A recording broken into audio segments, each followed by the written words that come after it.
Hello friends, welcome back to our YouTube channel. I am Ashwini Garg on behalf of Suraj Senior Secondary School. Today I discuss with you the topic of the class 12. Subject is business studies and the today topic of our class is various method of floating capital. Firstly, I tell about the primary market because the various method of floating capital is related to the primary market. Primary market refers to that market where securities are issued for the first time. एक ऐसी market जहां पर कोई भी company first time अपनी securities को issue करती है, उस मार्केट को क्या बोला जाता है? Primary market. इसके साथ साथ प्राइमरी मार्केट को हम न्यू इशू मार्केट भी बोलते हैं। वो क्यों? क्योंकि सबसे पहले जिस मार्केट में कोई भी सिक्योरिटी अगर इशू की जाती है तो वो मार्केट प्राइमरी मार्केट होगी।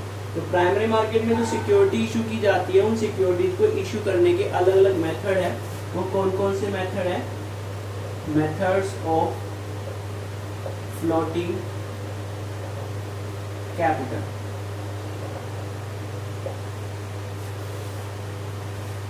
Public issue,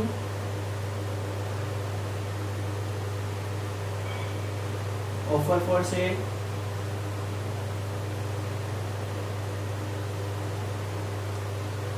private placement,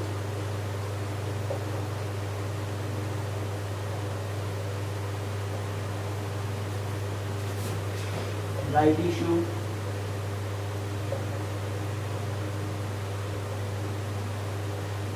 EIPO, electronic initial public issue.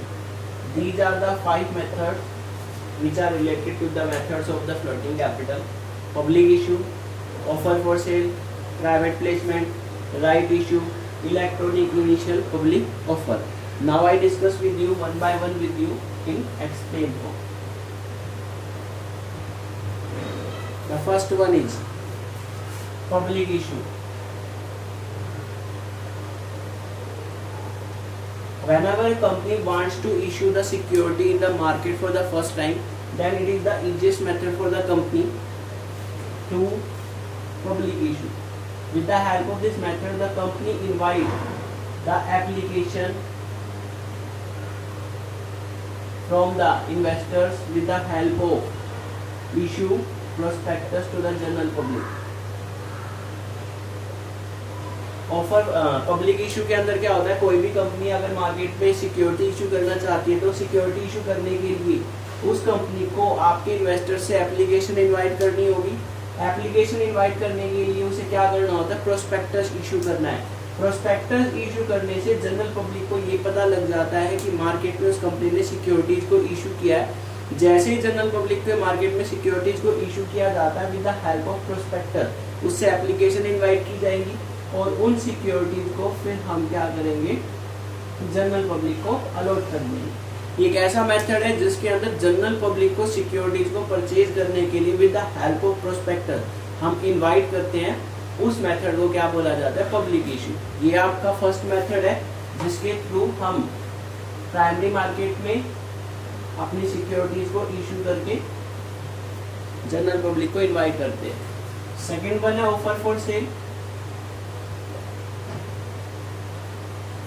Offer for cell के अंदर भी हमारी जो सिक्योरिटीज है वो जनरल पब्लिक को सेल की जाती है, लेकिन इसमें कंपनी डायरेक्टली जनरल पब्लिक को सिक्योरिटी सेल ना करके वेरियस टाइप के आपके मीडिएटर हैं, उन मीडिएटर्स को सिक्योरिटीज को सेल किया जाता है, जिनको आप इंटरमीडियरीज बोलते हैं, या फिर आप ये कह सकते हो स्टॉक ब्रोकर। इसमें कंपनी खुद मार्केट में जनरल पब्लिक को शेयर इशू नहीं करती, प्रोस्पेक्टस इशू नहीं करती जनरल पब्लिक को इन्वाइट करने के लिए, बल्कि कंपनी अपने सारे शेयर्स इन ब्रोकर्स को, मीडिएटर को सेल कर देगी।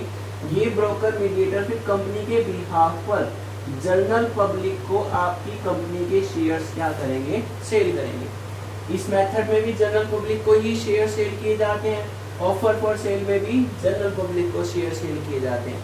लेकिन इस मेथड से ऑफर फॉर सेल में कंपनी मीडिएटर को इसलिए यूज करती है कि जब भी आप मार्केट में जनरल पब्लिक को शेयर इशू करने वाले हो तो प्रोस्पेक्टस बनाने के लिए या आपको बहुत सारी फॉर्मेलिटीज कंप्लीट करनी पड़ती है, उन सभी फॉर्मेलिटीज से या टेडियस वर्क से बचने के लिए कंपनी क्या करती है? अपने सारे share with the help of offer for cell method intermediaries को सेल कर देगी, वो इंटरमीडियरीज फिर क्या करते हैं, जनरल पब्लिक को सेल करेंगे, इससे कंपनी का पैसा बचता है।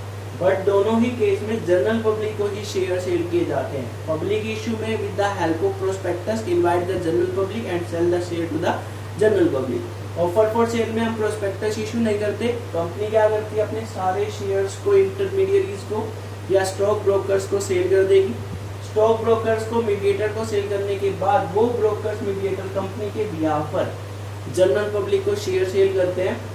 वो इस मेथड और इस मेथड में डिफरेंस ये है कि कंपनी अपने टेरियस वर्क से बच जाती है, उसे मार्केट में शेयर इशू नहीं करने, कंपनी क्या करती है, मीडिएटर के थ्रू ही मार्केट में शेयर्स को सेल कर देगी। इसके बाद थर्ड मेथड है आपका प्राइवेट प्लेसमेंट।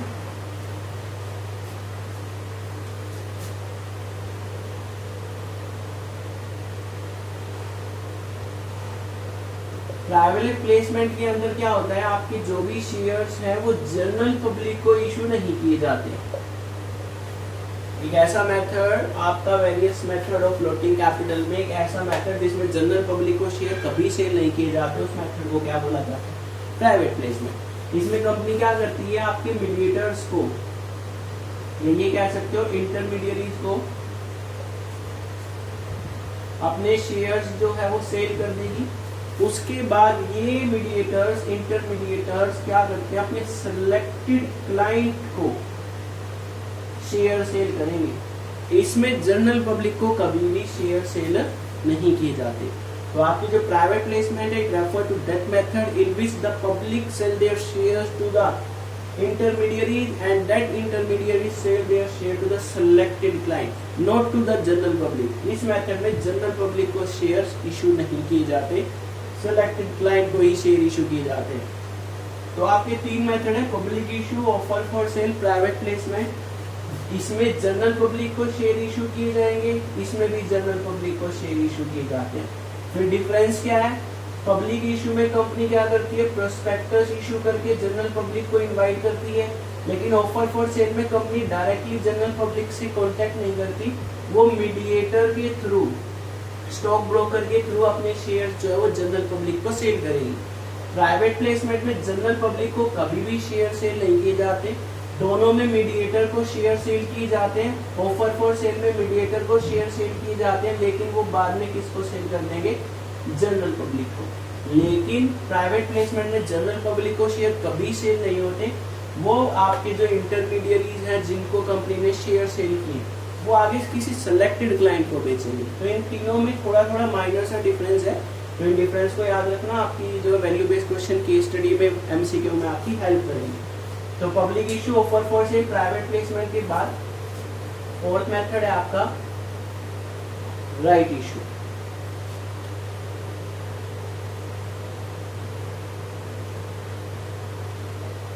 कभी भी कोई भी कंपनी जिसने मार्केट में शेयर इशू किए हैं उस कंपनी को बोला जाता है existing company.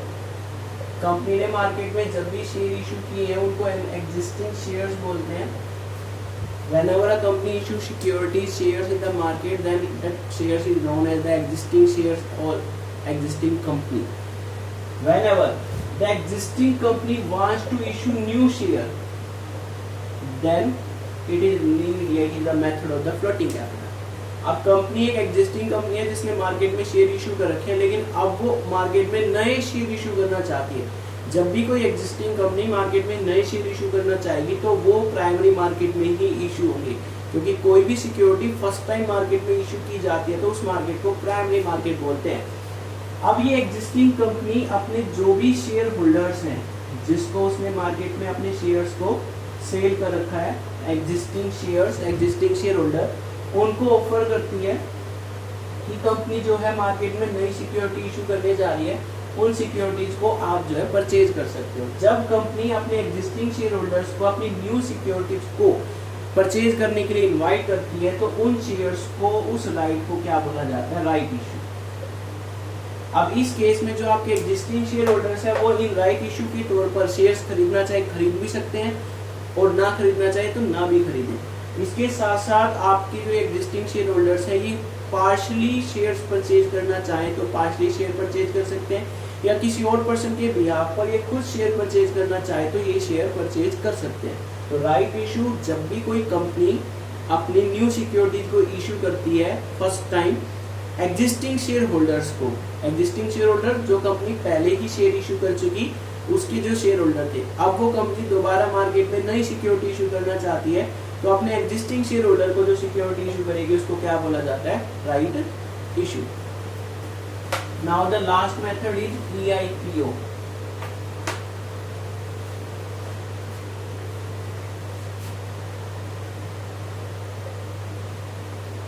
Electronic initial public issue. इस केस में क्या होता है, आज के टाइम कभी भी मार्केट में सिक्योरिटी इशू करनी है तो आज के टाइम जो डीलिंग है वो आपकी ऑनलाइन डीलिंग है, इसके लिए हमें डीमेट अकाउंट ओपन करवाना पड़ता है। EIPO के लिए आपको अपने आप को स्टॉक एक्सचेंज के अंदर रजिस्टर्ड करवाना होगा। इसके साथ साथ जो भी सेबी के रूल्स रेगुलेशन है उन रूल्स रेगुलेशन को फुलफिल करना है। सेबी अपने अकॉर्डिंग ब्रोकर्स को अपॉइंट करती है। ब्रोकर्स का काम है शेयर मार्केट के अंदर जितनी भी ट्रेडिंग है उसको फाइनलाइज करवाना। जो भी कंपनी है जो मार्केट में सिक्योरिटी इशू करना चाहती है उसे अपने आप को स्टॉक एक्सचेंज के अंदर रजिस्टर्ड करवाना होगा, लिस्ट करवाना होगा।